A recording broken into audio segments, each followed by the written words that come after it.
네, 안녕하세요. 라르고TV입니다. 자, 오늘은 실전에 바로 적용 가능한 단타 핵심 패턴 4가지를 말씀드리도록 하겠습니다. 구독, 좋아요, 댓글은 영상 제작에 큰 힘이 됩니다. 자, 일단 매집봉 이후 상한가 패턴에 대해서 말씀드리도록 하겠습니다. 자, 보시면 K사인이라는 종목인데요.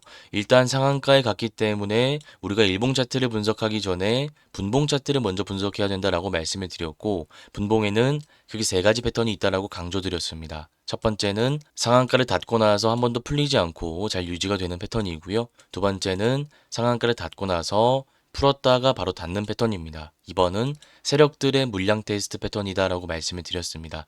3번은 상한가를 닫고 풀고를 반복하는 패턴이었습니다. 자, 그러면 우리가 상한가에 도달한 종목들을 분석할 때 분봉을 살펴봐야 되는 가장 큰 이유가 무엇이라고 말씀드렸죠? 종목 선정의 핵심 근거가 되기 때문입니다. 1번, 2번일 때만 우리가 종목 선정을 할 수 있고 3번일 때는 종목 선정을 할 수 없다라고 배웠습니다. 자, 그러면 K사인 같은 경우에는 어떤 분봉 패턴을 가지고 있는지 구체적으로 한번 보도록 하겠습니다. 지금 보시면 상한가를 닫고 나서 한번 풀었다가 바로 닫은 것을 알 수 있습니다. 자, 그러면 이거는 우리가 방금 살펴봤던 2번 세력들의 물량 테스트 패턴이죠. 이 패턴을 세력들이 왜 만드는지 여러분들이 논리적으로 이해하고 있어야 된다라고 말씀드렸습니다. 세력들은 싸게 사서 비싸게 파는 집단입니다. 자, 그러면 비싸게 누구에게 물량을 넘기죠? 개인 투자자에게 물량을 넘겨야 됩니다. 자, 그러면 핵심은 개인 투자자들이 이 K사인이라는 종목을 관심 있게 지켜봐야 된다라는 거죠. 자, 그러면 세력들 입장에서는 개인 투자자들이 관심 가지고 이 종목을 지켜보고 있는지 확인하고 싶어 한다라는 겁니다. 그래서 상한가를 닫고 나서 풀어보는 거죠. 그리고 매수세를 확인하는 겁니다. 이때 개인 투자자들의 매수세가 많이 들어온다면 세력 입장에서는 지금 개인 투자자들이 관심을 가지고 있구나라고 생각하고 상한가를 바로 닫는다라는 거죠. 그래서 이 K사인 같은 경우에는 2번 패턴이라는 것을 여러분들이 기억하시면 되고요. 우리가 일봉 차트를 분석하고 나서 매매도 할 수 있다라는 것도 같이 기억하시면 될 것 같습니다. 자, 그러면 일봉 차트 넘어와서 구체적인 패턴 한번 분석해 보도록 하겠습니다.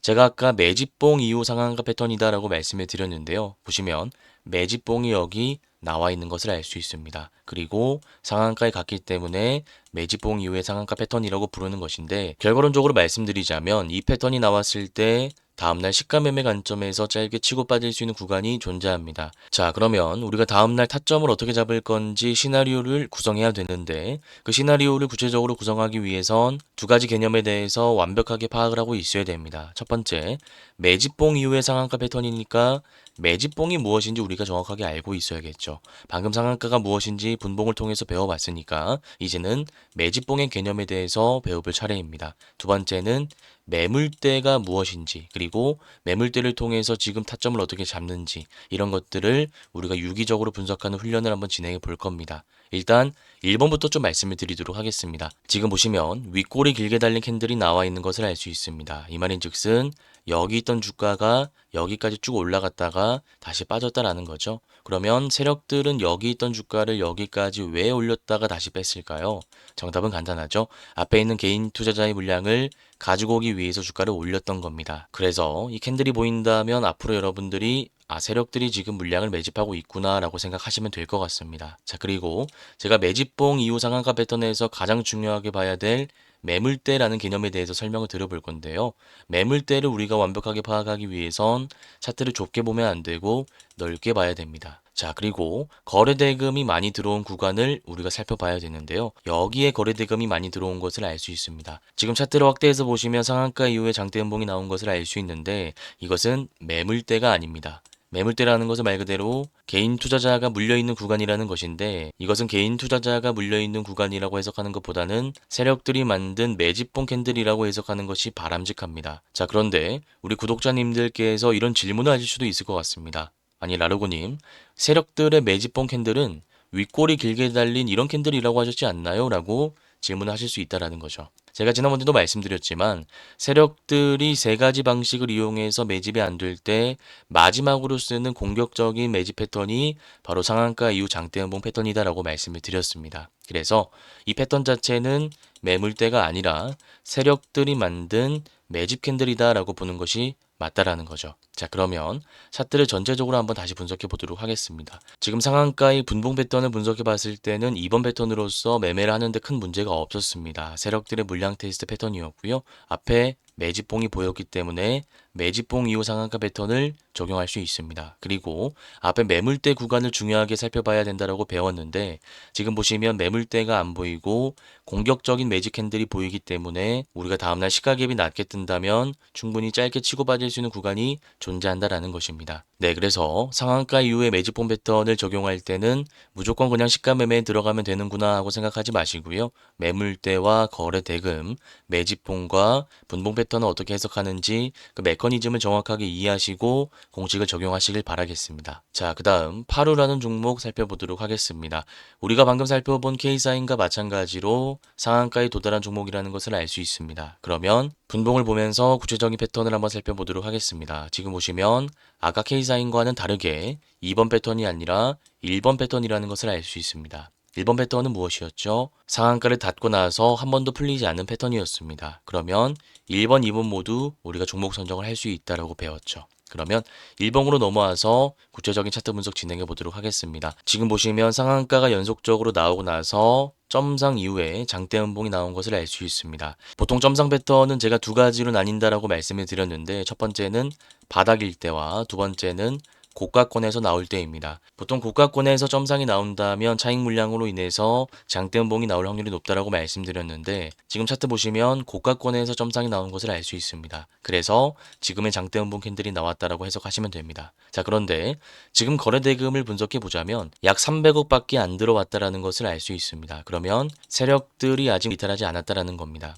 그렇기 때문에 주가가 이렇게 올라올 수 있었던 것이죠. 자, 그러면 지금 상한가가 나온 이 자리에서는 우리가 어떻게 매매할 수 있을까요? 이때는 세 가지 전략을 세울 수 있습니다. 첫 번째, 시가갭이 낮게 뜬다면 매물대를 모두 소화하고 세력들이 주가를 올리고 있는 상황이기 때문에 우리가 공격적으로 들어갈 수 있습니다. 짧게 수익을 볼 수 있는 구간이 존재한다라는 뜻이고요. 두 번째는 시가갭이 높게 뜰 때입니다. 시가갭이 높게 뜬다면 분봉 V자 패턴을 이용할 수 있습니다. 분봉 V자 패턴이라는 것은 말 그대로 시가갭이 떴을 때 바로 들어가는 것이 아니라 주가가 빠질 때 여기서부터 분할 매수를 해서 반등할 때 매도하는 전략을 의미합니다. 그리고 마지막 방식은 단타 매매 관점에서 들어가는 것이 아니라 단기박스권이 만들어질 때 이 단기박스권의 지지라인 구간에서 분할 매수해서 저항 라인에 매도하는 전략을 의미합니다. 다만 단기 스윙 관점에서 이 패턴을 볼 때 주의해야 될 점은 캔들을 잘 살펴봐야 된다는 것입니다. 만약 거래대금 실린 장대음봉 캔들이나 유성형 캔들이 나온다면 세력들이 물량을 던지고 있다는 뜻이기 때문에 그때는 단기 스윙 관점에서는 들어갈 수 없다는 것도 여러분들이 기억하시면 될 것 같습니다. 네, 그래서 내용을 다시 한번 정리해드리자면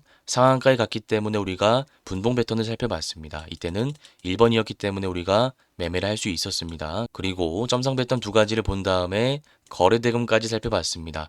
거래대금이 300억밖에 안 들어왔다는 것은 세력들이 물량을 아직 가지고 있다는 뜻이기 때문에 지금의 상한가 위치에서 타점을 잡아봤을 때는 세 가지 전략을 수립할 수 있다고 말씀드렸는데 첫 번째는 시가갭이 낮게 뜰 때 공격적으로 들어갈 수 있다는 말씀을 드렸고 두 번째는 시가갭이 높게 뜬다면 바로 들어가는 것보다는 분봉 V자 패턴을 적용하는 것이 유리하다는 말씀도 드렸습니다. 마지막으로는 바로 들어가는 것이 아니라 단기 박스권이 형성되는 것을 확인하고 나서 여기서 우리가 물량을 모아가는 전략에 대해서 말씀을 드렸는데 이때 주의해야 될 것은 거래대금 실린 장대음봉 캔들이나 유성형 캔들이 나오면 안 된다라는 것입니다. 네, 그래서 이 패턴 자체는 굉장히 자주 나오는 패턴이니까 꼭 기억하셔서 다음 실전 매매 한번 적용해 보시길 바라겠습니다. 자, 그 다음 PS 일렉트로닉스라는 종목 살펴보도록 하겠습니다. 보시면 아까 우리가 살펴본 종목들과 마찬가지로 상한가에 도달한 것을 알 수 있습니다. 그러면 분봉을 먼저 살펴봐야 됩니다. 지금 분봉 보시면 상한가를 닫고 나서 한 번도 풀리지 않고 종가까지 잘 유지가 된 것을 알 수 있습니다. 제가 어제도 말씀드렸지만 상한가를 닫는 시간은 그렇게 중요하지 않습니다. 닫고 나서 풀리는지만 지켜보시면 됩니다. PS 일렉트로닉스 같은 경우에는 1번 패턴이다 보니까 1봉으로 넘어와서 구체적인 패턴 분석 진행하도록 하겠습니다. 자, 지금 보시면 상승 파동 이후에 주가가 쭉 빠지고 나서 121선 돌파하는 상한가가 나온 것을 알 수 있습니다. 그러면 이때 적용할 수 있는 패턴은 121선 패턴입니다. 크게 두 가지가 있었죠. 첫 번째는 121선을 강하게 돌파하는 상한가가 나온다면 다음날 시가에 들어가는 겁니다. 2번 같은 경우에는 121선이 이렇게 있다면 강하게 돌파하지 못하고 윗꼬리로 막히는 경우죠. 이때는 우리가 바로 들어가는 것이 아니라 121선을 확실하게 돌파하는 것을 확인하고 나서 이때 들어가는 겁니다. 네, 그래서 121선 패턴 같은 경우에는 매일 나온다고 해도 과언이 아닐 만큼 자주 나오는 패턴이기 때문에 꼭 기억하셔서 다음 실전 매매 한번 적용해 보시길 바라겠습니다. 자, 그 다음 미스터 블루라는 종목 살펴보도록 하겠습니다. 지금 차트 보시면 상승 파동 이후에 주가가 빠지고 나서 다시 이렇게 올라온 것을 알 수 있습니다. 자, 그러면 우리가 여기서 정확하게 알아야 될 개념이 몇 가지가 있는데 제가 하나하나 차근차근 말씀드리도록 하겠습니다. 일단 A 구간입니다. A 구간은 말 그대로 상승 파동이 처음으로 시작됐던 구간이죠. 그리고 나서 주가가 눌리고 다시 올라오는 구간, 여기를 B 구간이라고 해보겠습니다. 자, 그러면 우리가 A 구간과 B 구간을 비교 분석해 볼 건데 어떤 것을 중점적으로 비교 분석을 하는 것이 중요할까요? 바로 거래 대금입니다. 이때 보시면 거래 대금이 많이 들어온 것을 알 수 있습니다. 이 말인즉슨 개인 투자자들이 많이 사고 팔고 했다라는 뜻입니다. 그리고 나서 주가가 눌린 다음에 다시 올라오는데 이 B 구간에서도 마찬가지로 거래 대금이 많이 들어온 것을 알 수 있습니다. 자, 그러면 A 구간과 B 구간을 비교 분석해 봤을 때 B 구간에서 물량을 어느 정도 소화하면서 주가를 올렸다라는 것입니다. 자, 그리고 가장 중요한 C 구간이 나오는데요. 지금 보시면 이 캔들을 주목하시길 바랍니다. 전고점을 돌파하는 장대 양봉이 나오고 나서 추세가 꺾이는 것이 아니라 5일선을 기준으로 도지 캔들이 거래대금 실린 채 나왔습니다. 도지 캔들이 거래대금 실린 채 나왔다라는 것은 세력들이 공격적으로 앞에 물량을 받으면서 주가를 올리겠다라는 뜻이기 때문에 이런 구간에서 우리가 분할 매수로 단기 수익 모아가는 전략을 수립할 수 있다라는 결론이 나오는 것입니다. 자, 내용이 어려울 수 있으니까 다시 한번 정리해 보겠습니다. 지금 차트를 보면은 되게 간단한 구조입니다. 상승 이후에 주가가 빠지고 나서 그냥 다시 올라간 것 뿐입니다. 그런데 우리가 거래 대금을 가지고 구체적으로 분석해 봤을 때 A 구간, B 구간 이렇게 나눌 수 있다라고 말씀드렸습니다. A 구간과 B 구간에서 거래 대금이 비슷하게 들어왔다라는 것은 세력들이 전고점을 돌파시킬 때 물량을 어느 정도 소화를 했다라는 겁니다. 자, 그런데 여기서 중요한 것은 C 구간이다라는 말씀을 드렸죠.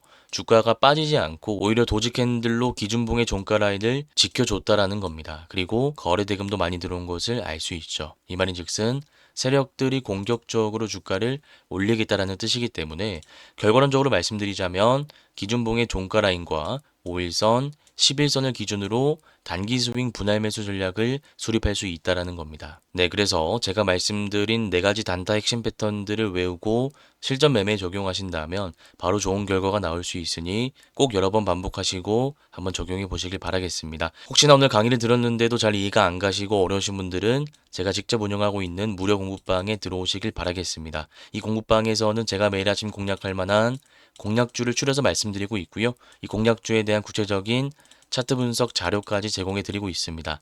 이 공부방에 들어올 수 있는 링크는 제가 고정 댓글에 남겨두도록 하겠습니다. 오늘 영상이 도움되셨다면 구독, 좋아요, 댓글도 한 번씩 부탁드리겠습니다. 감사합니다. 주린이 분들은 왼쪽 화면을 클릭하시면 되고요. 실전 단타 기법을 배워보고 싶다 하시는 분들은 오른쪽 화면을 클릭하시면 됩니다. 감사합니다.